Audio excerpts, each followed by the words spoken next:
Some news here that serves as a bucket of cold water during Trump's honeymoon period. We now have the first set of polls regarding Trump's approval in office, and it doesn't exactly reflect well on him. According to polling from the Washington Post Ipsos, from Quinnipiac, from CNN, and from Gallup, Trump's approval rating is underwater in literally every single poll. For Post Ipsos, it's 43% approve, 48% disapprove. For Reuters, it's 44% approve, 51% disapprove. For Quinnipiac, it's 45% approve, 49% disapprove. And for CNN, it's 47% approve, 52% disapprove. And before you say, well, it's Trump, his approval rating is always underwater, that's not true. These numbers are a reversal of a long-standing trend where Trump's approval has actually been net positive. And look, while it slowly erodes my soul to admit that Donald Trump has net positive polling in this country, the reality is that he did. But after just 1 month in office, almost to the day, that number is flipping upside down. And as far as presidential honeymoons go, this would be the equivalent of newlyweds getting in a fight on the way to the airport. And behind these dismal numbers, unsurprisingly, is Trump shepherding unpopular policies, ones that, surprise, surprise, he didn't run on, but was perfectly content to try and implement only after he was no longer accountable to the voters. If you look at this chart right here, public approval is underwater on Trump's move to end DEI programs in the government, on banning trans military members from serving, on pardoning January 6th insurrectionists, on doing mass firings of federal employees, on shutting down USAID, which provides humanitarian assistance to low-income countries in the world, and blocking health agencies from communicating with the American people. The only issue that Trump maintains a shred of majority support on is deporting undocumented immigrants, but there's a major caveat even to that. Americans strongly oppose deporting undocumented immigrants who aren't criminals, 57 to 39, who arrived as children, 70 to 26, and who have U.S. citizen children, 66 to 30. Trump is also underwater on his principal economic tool of tariffs. The CNN poll shows Americans oppose his tariffs on aluminum and steel by 15 points, while the Post-Ipsos poll shows nearly 2-to-1 opposition to his 25% tariffs on goods from Mexico and Canada. About 7 in 10 Americans think tariffs generally increase the price of products in the United States, and they probably think that way because it's true. But perhaps no other issue is quite as unpopular as Trump deputizing Elon Musk to be his shadow president.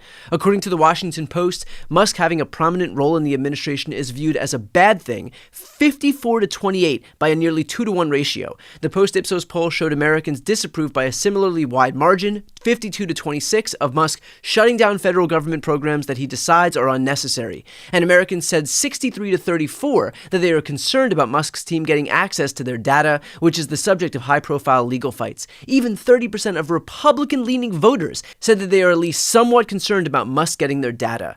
And in case you need a visual representation of those numbers, take a look at Republican Representative Rich McCormick of Georgia's town hall. And keep in mind when you watch this, that this is a district that Trump won by 22 points. You can go and yell all you want, but I can't understand 10 people, let alone 100 people at once. They said Georgia budget, not the president. And you are doing us a disservice to set that down and not stand up for us. And a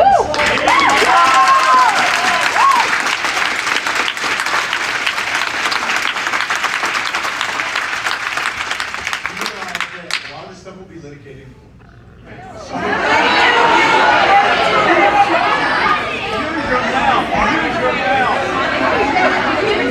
don't think it's going to be litigated in court. You don't think I'm going to stand up for you? Stand up.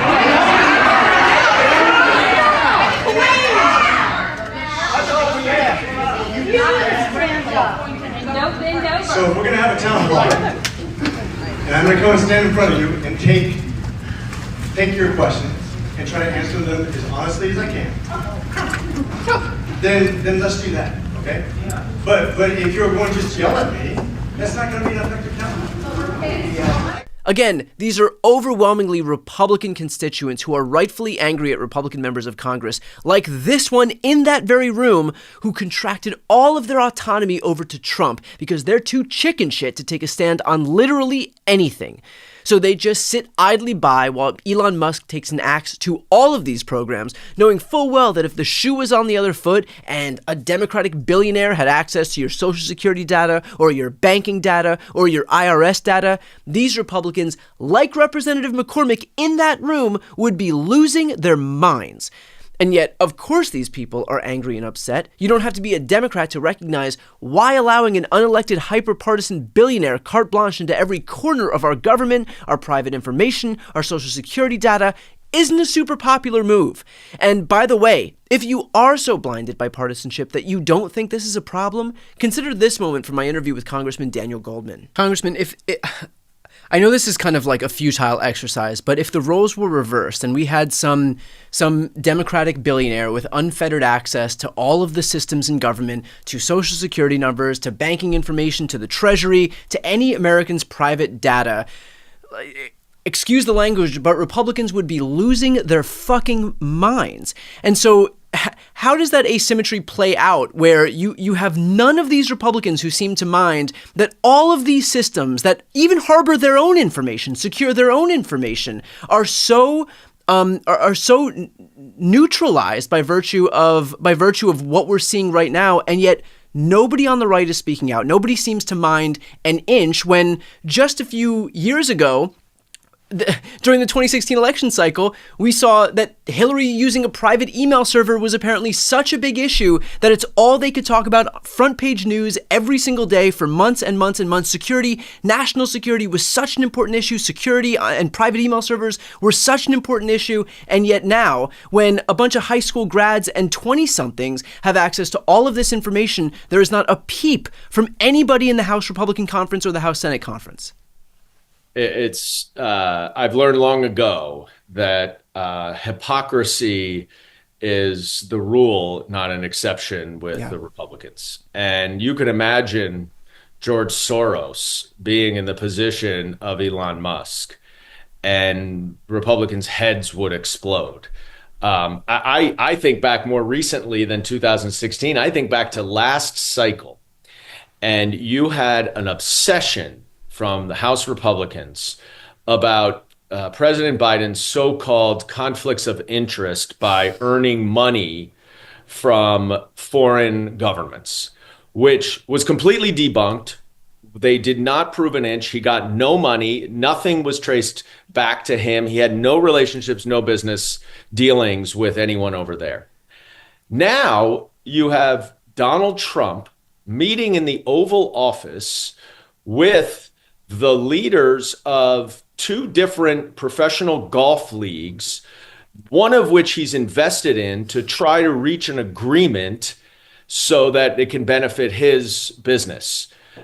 He is building all over the place. I mean, the financial conflicts of interest of Donald Trump alone, forget about Elon Musk, are outrageous, not a peep from the Republicans. But they do not care. Shame is not an emotion that Republicans feel. If you're a conservative, I beg of you to put Joe Biden or Hillary Clinton in the shoes of Donald Trump right now.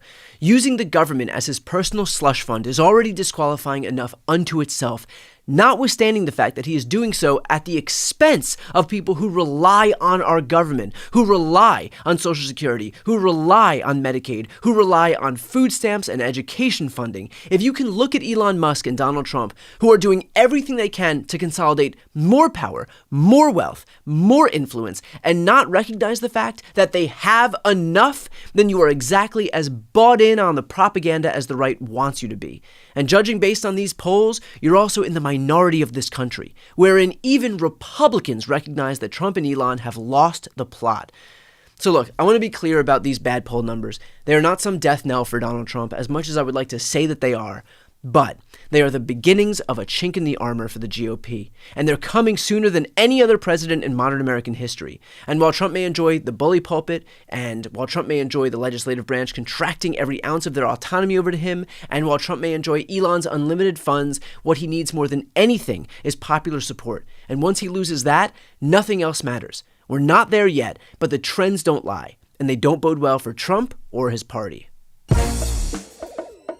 Before you go, just a quick note, if you'd like to see more of my content, which is always free of advertising, sponsorships, and paywalls, please make sure to subscribe to this channel using the subscribe button right here on the screen. And if you'd like to support my work even further, you can grab a copy of my instant #1 New York Times selling book, Shameless, available for sale right now. That link is also on the screen. Thanks so much for watching.